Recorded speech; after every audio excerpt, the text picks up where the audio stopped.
आम आदमी पार्टी के अंदर दलितों की अनदेखी हो रही है, नैतिकता का सवाल खड़ा किया और इसी बहाने उन्होंने अरविंद केजरीवाल पर भी आज सवाल खड़े कर दिए हैं। इधर आम आदमी पार्टी कह रही है कि यहां तो ऑपरेशन लोटस बीजेपी करा रही है। आज आइए इसी खबर के साथ शुरुआत कराते हैं, आपको दिखाते हैं ये स्पेशल रिपोर्ट जिससे आप समझेंगे कि कैसे आम आदमी पार्टी में फूट की खबर हो गई है।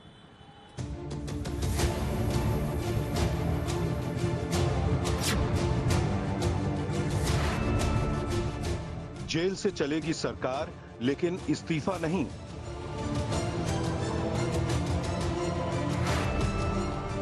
केजरीवाल के मंत्री ने विरोध में दिया इस्तीफा।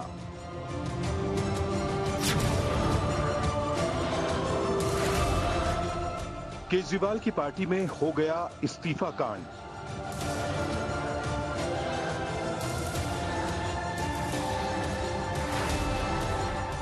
क्या केजरीवाल की पार्टी में फूट शुरू हो गई?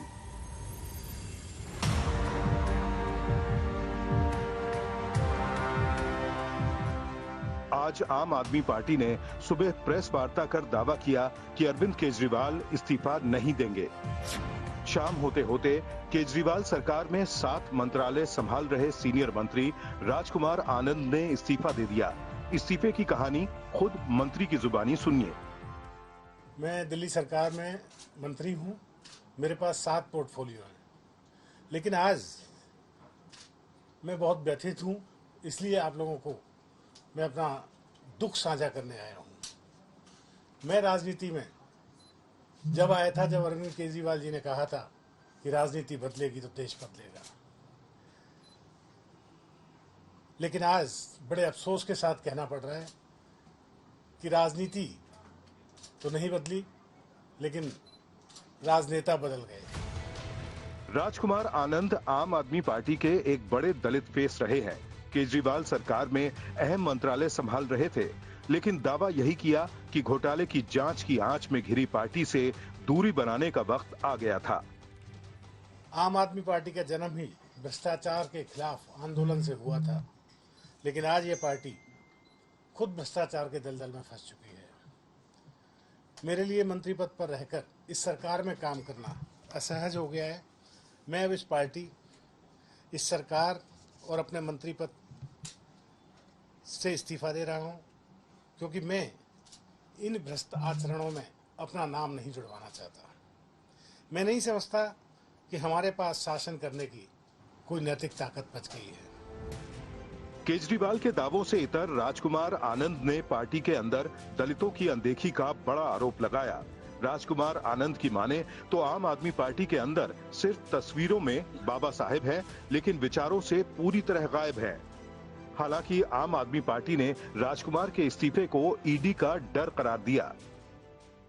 जो बाबा साहेब के आदर्शों पर चलने की बात करते हैं, बाबा साहेब का फोटो हर प्रेस कॉन्फ्रेंस, हर सरकारी दफ्तर पर लगाते हैं, लेकिन जब बाबा साहेब के बातों की बात आती है, देखिए रिजर्वेशन तो संवैधानिक मजबूरी है, लेकिन जब बात रिप्रेजेंटेशन की आती है, जब हम ऐसी जगहों पर अपने आदमी भेजने की बात करते हैं, दलित समाज अपने आदमियों को ऐसी जगह भेजने की बात करता है, जैसे हमारे यहाँ 13 राज्यसभा सांसद हैं आम आदमी पार्टी के, उनमें से एक भी दलित या पिछड़ा या महिला कोई भी नहीं है।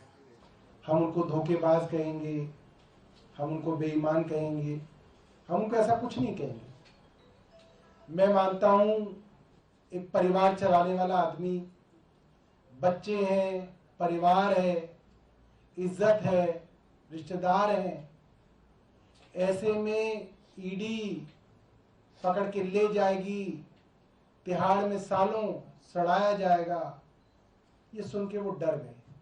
पार्टी के अंदर बगावत की हुंकार को आम आदमी पार्टी ने बीजेपी की साजिश से जोड़ा।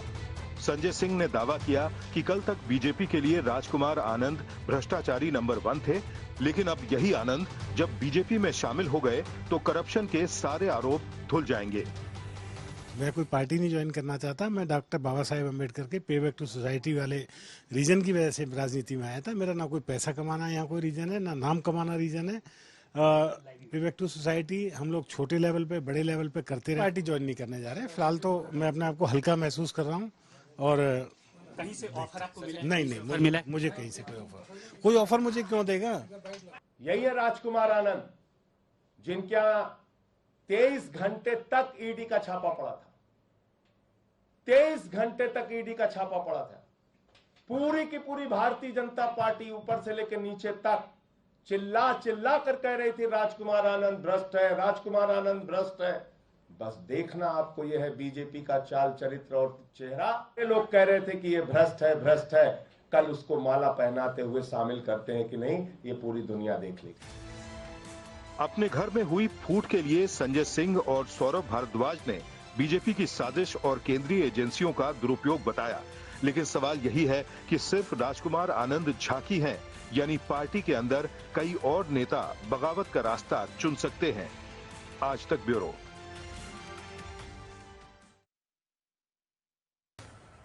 और इस वक्त हमारी सहयोगी श्रेया चैटर्जी हमारे साथ लाइव इसी खबर पर जुड़ रही है। श्रेया, अब देखिए तस्वीर बड़ी हो रही है। ये सिर्फ दिल्ली सरकार के एक मंत्री का इस्तीफा नहीं है, इससे उठ रही है ये आवाज कि क्या अरविंद केजरीवाल का जेल जाने के बाद भी इस्तीफा ना देना अब पार्टी के अंदर ही सवालों के घेरे में आ रहा। अगर केजरीवाल की नैतिकता पर उन्हीं के मंत्री सवाल खड़े कर रहे हैं, तो अब मामला क्या पार्टी के अंदर फूट तक पहुंच गया है?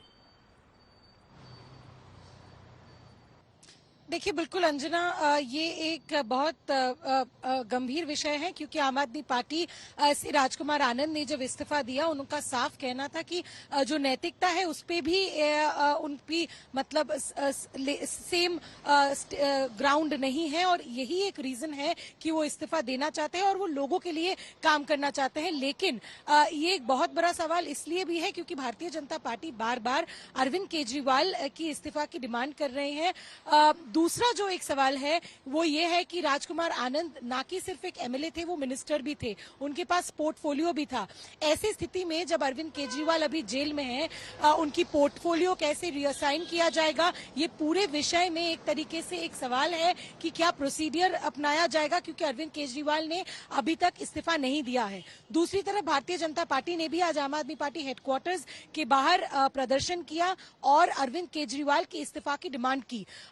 आम आदमी पार्टी का इस विषय में ये कहना है, जैसे एडवोकेट सोमनाथ भारती ने ट्वीट करते हुए ये निशाना साधा बीजेपी के ऊपर कि कल जब उनकी बात राजकुमार आनंद से 6:15 शाम को हुई थी, तब राजकुमार आनंद का ये कहना था कि एनफोर्समेंट डायरेक्टरेट की कार्रवाई से वो परेशान थे। तो आम आदमी पार्टी का ये कहना है कि एक तरीके से केंद्र सरकार के द्वारा जो ईडी सीबीआई का इस्तेमाल किया जा रहा है, उसी वजह से राजकुमार आनंद ने इस्तीफा दिया है। और ये इसलिए आम आदमी पार्टी कह रही है क्योंकि पिछले साल नवंबर में राजकुमार आनंद के ऊपर ईडी की तरफ से एक पीएमएलए केस में रेड्स भी हुआ है। सो एक तरफ जहां पे बीजेपी अपना निशाना अरविंद केजरीवाल की इस्तीफा मांगने पे लगी हुई है, तो दूसरी तरफ आम आदमी पार्टी अभी भी यही कहना चाह रहे हैं कि उनके ऊपर जो एक्शन है वो केवल केंद्र सरकार के द्वारा की जा रही है और ईडी और सीबीआई जैसे एजेंसियों का इस्तेमाल करके ये कार्रवाई आम आदमी पार्टी की तरफ हो रही है। लेकिन ऐसी स्थिति में जब अरविंद केजरीवाल जेल में है, राजकुमार आनंद का इस्तीफा एक लौता इस्तीफा की तरफ नहीं देखा जा सकता है। कहीं ना कहीं जो एक सिचुएशन पार्टी के अंदर है, कैडर में है, उनके जो लीडर्स में है, वो भी कहीं ना कहीं सोच में है कि आगे की रणनीति क्या होगी। अगर उनके खुद के जो चीफ मिनिस्टर है वो जेल में है, इस्तीफा भी नहीं दी है, तो पार्टी कैसे चलेगी। तो ये बिल्कुल सही सवाल है आपका कि अब पार्टी में भी क्या एक अनबन दिखने को मिल रही है, वो राजकुमार आनंद के इस्तीफा से एक बहुत बड़ा सवाल उठ रहा है।